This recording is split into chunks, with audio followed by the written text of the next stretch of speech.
Les frites sont une collation qui a été popularisée par les Américains au XIXe siècle. Les pommes de terre les ont été vendues pour la première fois en 1932. Aujourd'hui, les frites sont appréciées dans le monde entier et sont devenues un incontournable des fêtes. Dans cette vidéo, nous visitons l'usine de production des frites Lait et expliquons le processus de fabrication de ces frites populaires. Lait et Frito, initialement rivaux, sont devenus partenaires pour créer l'entreprise Frito en 1961. 4 ans plus tard, la société fusionne avec PepsiCo, donnant naissance à PepsiCo.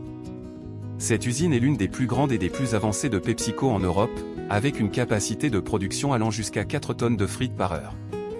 Chaque jour, plus de 750 tonnes de pommes de terre sont traitées sur 4 lignes de production pour produire des frites savoureuses. PepsiCo est l'un des principaux acheteurs de pommes de terre, en achetant environ 240 000 tonnes chaque année.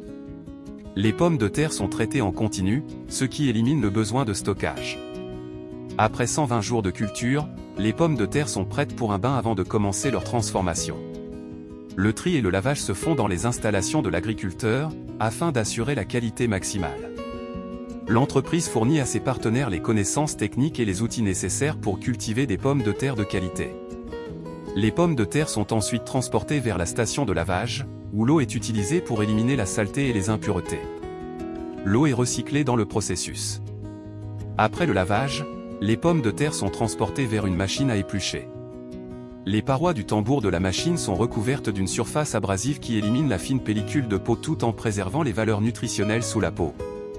Les pommes de terre épluchées sont ensuite envoyées à une station de contrôle qualité, où une machine dernière génération rejette les produits présentant des défauts visibles.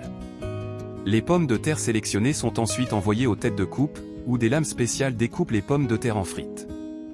Ces lames peuvent être plates pour des frites classiques ou ondulées pour des frites ondulées.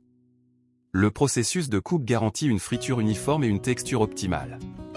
L'usine produit 5 types de frites dans plus de 40 saveurs différentes. Ensuite, les pommes de terre coupées sont séchées et envoyées à la friteuse, où elles sont plongées dans un mélange d'huile de tournesol chaude. La friteuse est équipée d'un système de contrôle qualité dernière génération qui photographie chaque frite pour s'assurer qu'elle respecte les normes de qualité les plus strictes. Les frites sont légèrement salées pour améliorer leur goût, puis assaisonnées avec des mélanges d'épices naturelles, y compris du chili et du poivre. Quelques rotations dans un tambour spécial suffisent pour bien répartir l'assaisonnement. Une fois prêtes, les frites sont transportées à la ligne d'emballage, où elles sont pesées avec précision. Chaque balance est équipée de 16 plateaux et des unités de dosage informatisées assurent que le poids du paquet correspond à la quantité indiquée sur l'emballage. Les frites sont ensuite placées dans des sacs, et l'emballage est scellé par chauffage. Pour produire 1 kg de frites, il faut traiter 3 kg de pommes de terre. Chaque année, cette usine fabrique plus de 100 millions de sacs de frites. Les emballages prêts sont ensuite placés dans des boîtes en carton, et des robots autonomes les organisent sur des palettes. Les produits sont ensuite stockés en attendant d'être expédiés. Chaque jour, plus de 100 camions transportent les frites de l'usine de PepsiCo vers des clients à travers toute l'Europe. Elles sont prêtes à être dégustées chez vous. Si vous avez apprécié cette vidéo, vous pouvez en regarder d'autres similaires en cliquant sur l'écran. Abonnez-vous à la chaîne et activez les notifications pour continuer à apprendre.